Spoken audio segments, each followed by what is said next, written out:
stream of mine.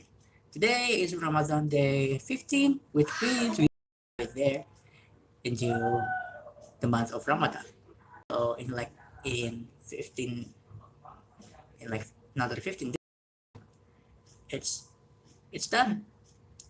It will be the last live stream of Ramadan, Ramadan day 30. And the next day it will be um, Eid Mubarak. I will probably make another live stream on Eid Mubarak, and I don't know. We'll see in like 15 days. I cannot promise anything for now, but I don't think I will make anything special. But we'll see. We'll see about that. So today, um, let's recap about SmackDown. But before we do that, of course, I will always give like a little bit of update um, around my next videos. So I will upload the best of March part 2 tomorrow. Yes, tomorrow I will upload March part 2, and I already done March part 3, and it looks like it doesn't have any copyright claim, which is really good. And after I upload part 3, I will upload a supercut for March. Probably for I have some time, I will do a supercut on the other months, but for now I will do September, September 2021, October 2021, and March 2022. So, and just like I said, after I upload part 3, I will collide the 3 parts of March and make it into a one video. And the duration, it will be around 30 minutes long. So yeah, I hope you guys will enjoy that video. A 30-minute of content.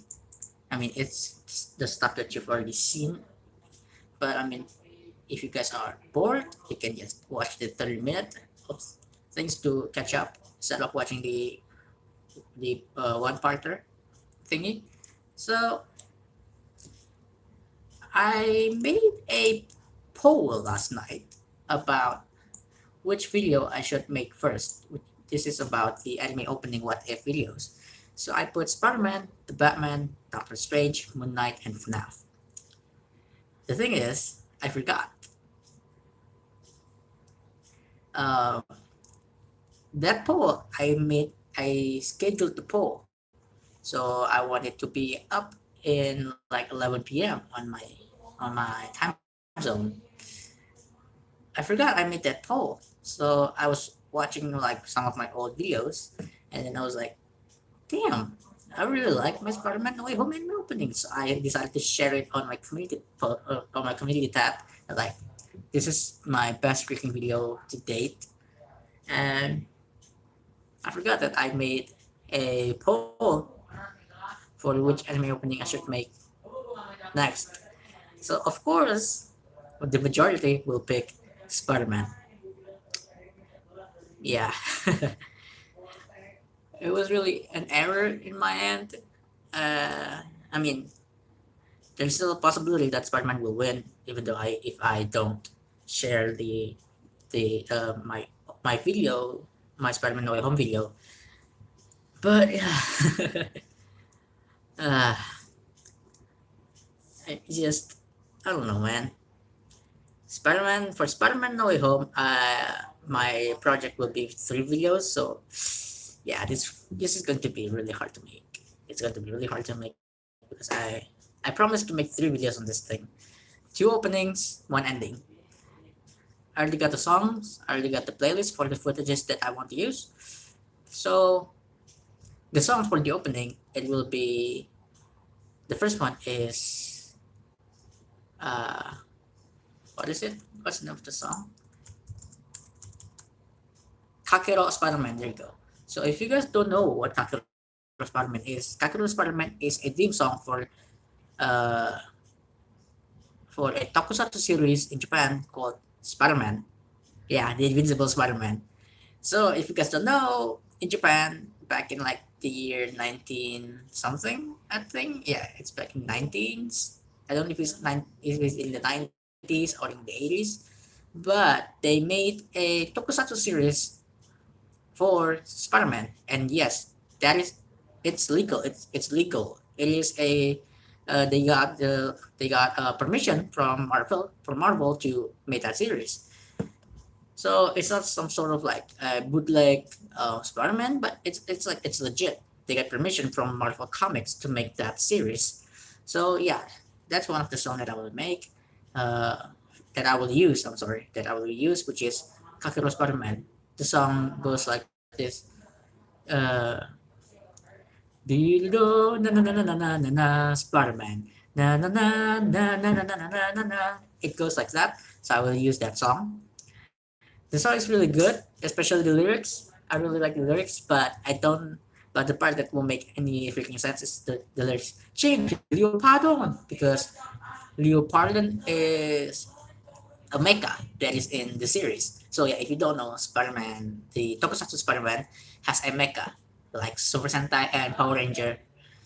It has a mecha. So after he defeat the monster will grow big and he will call his Leopardon, which is his giant robot.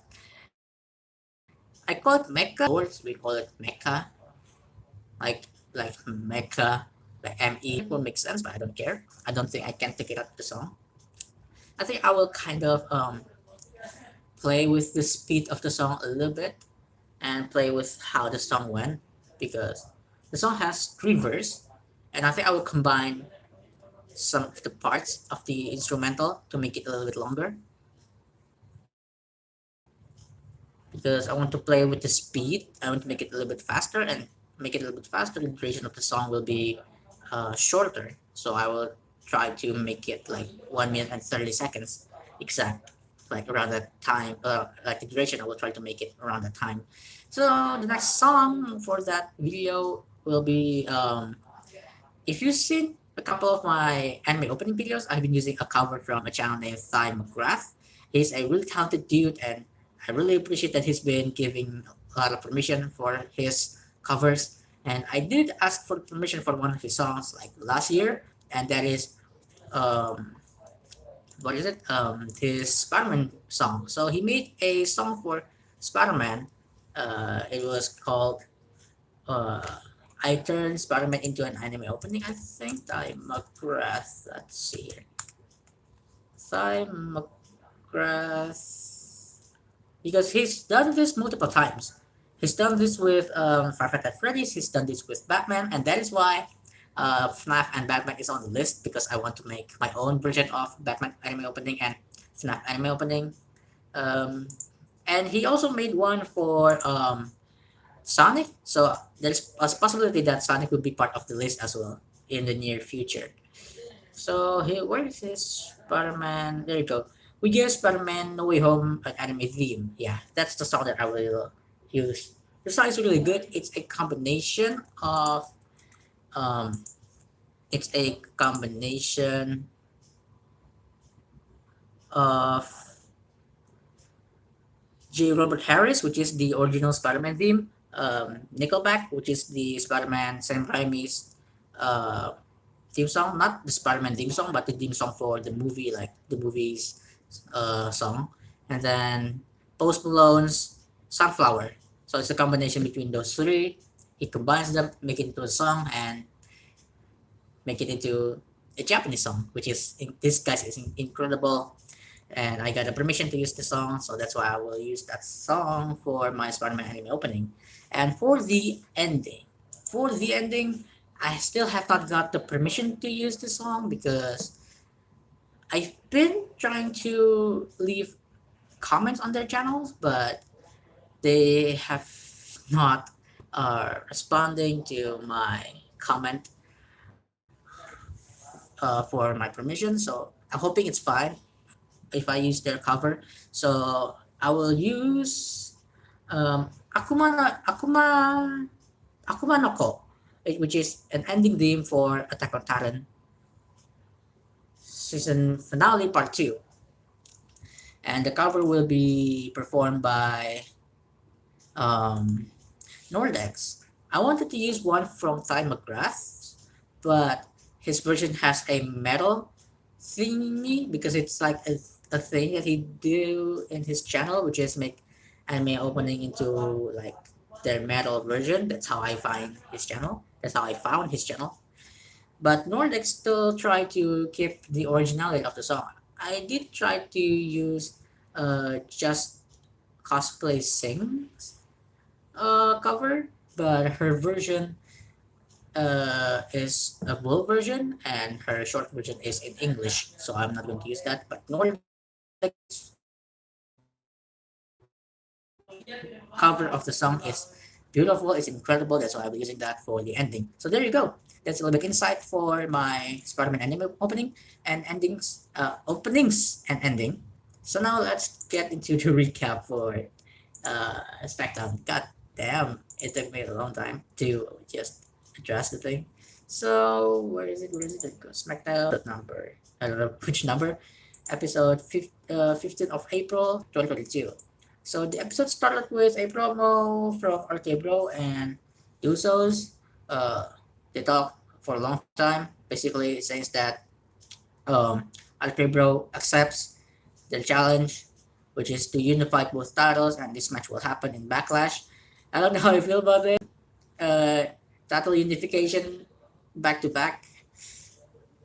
Like on WrestleMania, we got Brock and Roman, but in Backlash, we got Usos and RK Bro. I don't know how I feel with two titles being unified because then there will be no titles for each brand. So if the tag titles got unified, then there's only one champions. It's either Usos or RK Bro. And I don't really like the idea of title unification because if this means that brand dominate brand. So if the Usos won the title, then the Bloodline run the whole WWE, and I don't like the idea of only one brand has all of the titles. And then the Usos attacked Riddle, which result into them having a match. Riddle against Jimmy Uso in the main event, which we will get to that later on. And then we get a little bit of conversation between Glowing Boss and Living Nightmare. This is just a name that I gave to this team because I don't Liv and Rhea and Naomi and Sasha because it's too long. So I just made a name for these tag teams. Living Nightmare, and I think a lot of people also use these names. So Living Nightmare and Glowing Boss. Um, so they had a match between Naomi and Rhea, and this match gave momentum to Living Nightmare towards their rematch next week on Raw, which I still think that Glowing Boss will still retain for the title. The match was, well, it was your typical women's match, nothing crazy. One finisher and done. And what is the next one? Oh yeah, the next one is a promo from, it's like a promo, it's like backstage interview with Happy Corbin saying stuff about Madcap Moss. And then we got a return of Drew Gulak, but Drew Gulak is now an interviewer instead of a performer, which is interesting to see.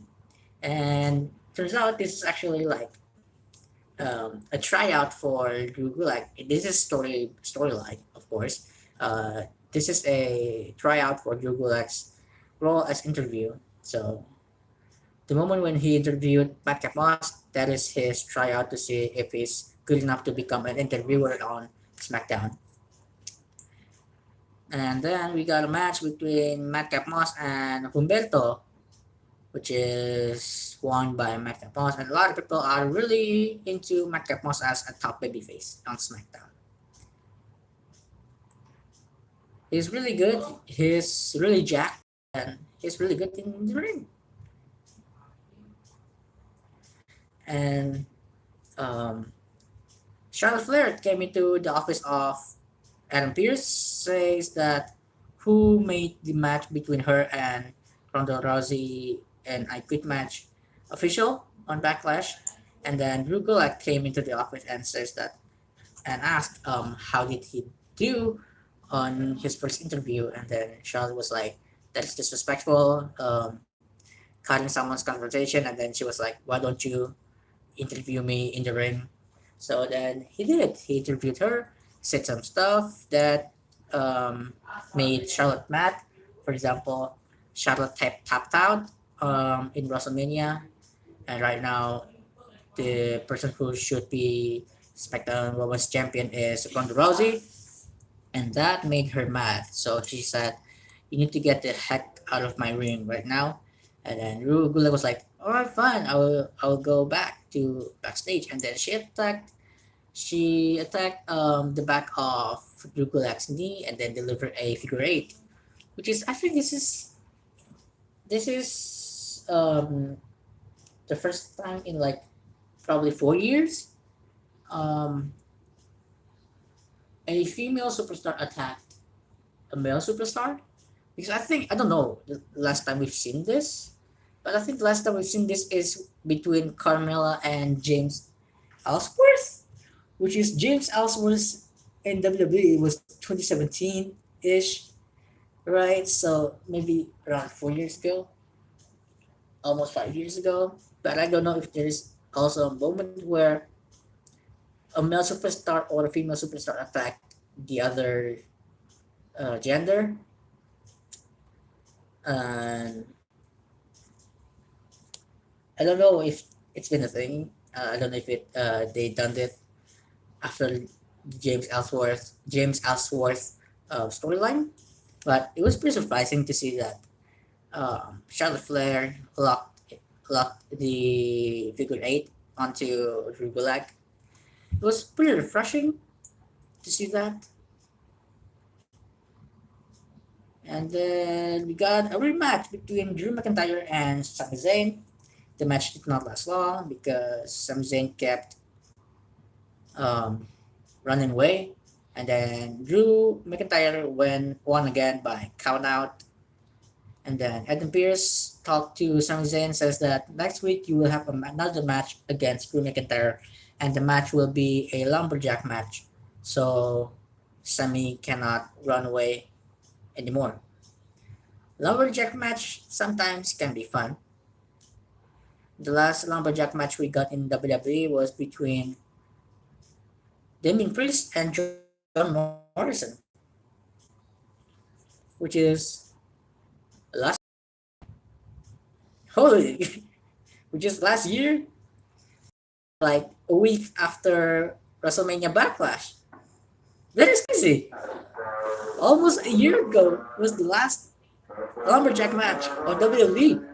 I think so. Oh, I think I could be wrong. In the main roster, yes, but on NXT we got a lumberjack match on NXT 2.0. Yeah, I remember that. Yeah, yeah. But on the main roster, that is the last time we've seen a lumberjack match, and I think we're going to see a superplex onto the outside, possibly. We never know. Next match is a match for the Intercontinental Championship between Ricochet and Jinder Mahal. This gave momentum to Ricochet's title reign, which is really good.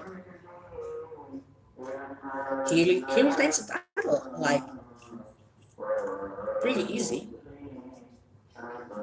And then Butch assaulted the New Day while they were signing multiple pictures.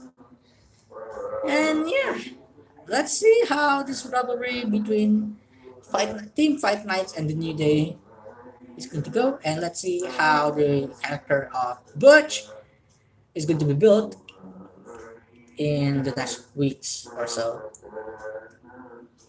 We got another promo from Lacey Evans. Well, again, we'll see how they're going to build this character of Lacey Evans. This is new for her, but we'll see. And then we see Raquel Rodriguez backstage with Natalia and Shayna Baszler. I still don't understand what is the point of this segment. Like, why? It just shows that since Raquel in SmackDown, the women's locker room has been full with girly stuff, and I don't know if I like this. I don't know if I like this. Like, legit. But here's the thing: Natalia was on NXT this week.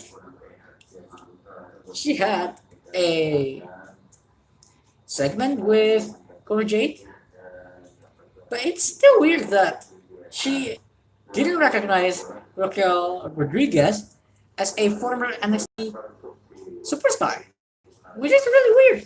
I don't know why they decided to, you know what, Raquel, you are part of the main roster now, but we will not acknowledge that you were part of NXT, which is really weird. Raquel Rodriguez was a former NXT Women's Champion and also Women's NXT Tag Team Champions twice. I don't know how. I think she just won the NXT Championship, NXT Women's Championship once, but the Tag Team titles twice. But they don't acknowledge that, and I don't know how I feel about that. It's been a thing, in like a couple, like for years in WWE that every single time an NXT superstar made their debut on the main roster, they don't acknowledge that they are part of NXT, which is really weird, especially if they're not like a big names. I mean, if people like Tommaso Ciampa, they acknowledge that they are part of NXT, and then names like Gunther, they are part of NXT, especially NXT UK. Was Finn Balor, of course, they acknowledge that he is part of NXT. Samoa Joe, of course. Damien Priest, they acknowledge that he is part of NXT. I think. Riddle as well. Rosaya Lee, I don't think they acknowledge that she is part of NXT. I don't know. Probably, but probably not. But let's continue. The match between Riddle and the Usos. It was amazing. The last, which is the pop-up RKO, that was a great ending to the match. But I don't feel this is a great match for the main event. I think if you just put a promo from Roman Reigns, it will be a lot better. But I don't think this is a match that should end the night, especially for brand like SmackDown. If this is a match that you see on NXT, I have no problem, or NXT UK. But on SmackDown, I don't think this is a good to end the night. It doesn't feel main event for me. It felt like just a mid-card match, especially between tag team champions. It doesn't feel main event to me. So yeah, today's SmackDown was not great. I can't really say it was really great. The only great thing is the first promo between the Usos and RK Bro, and then probably Madcap Moss's match, and also the promo from Charlotte Flair. That's it. That's only the good thing of the night's SmackDown. Nothing more, nothing less. It was not a great show. It wasn't a great episode for this week. I mean, you didn't see me make a community post about SmackDown throughout the time I was watching it. I did one for Raw. I think. I think I did one for Raw. I mean, I did one for AEW every single week on Dynamite and Rampage. But did I do one for Raw? I think I did.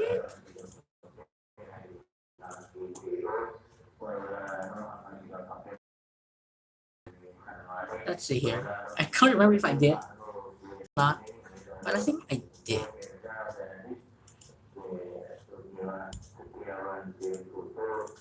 I did one for NXT. Oh yeah, I did one for Raw. Yeah, yeah, yeah. I did like, let's see how many posts did I make for Raw. Let's see here. One, two, three, four, five, six. That's it. Six. But I made a community post for Raw. But for SmackDown, I did not. I did not. I did not make a single post about SmackDown throughout the time I was watching it because I did not enjoy it. I did not enjoy it, and it felt like really like it's lacking something. Like I don't know. I cannot put my finger into it, but I cannot say the word fun for this week's SmackDown other than the stuff that I said previously, which is the RK Bro and Usos promo, Madcap Moss match, and the promo from Charlotte Flair.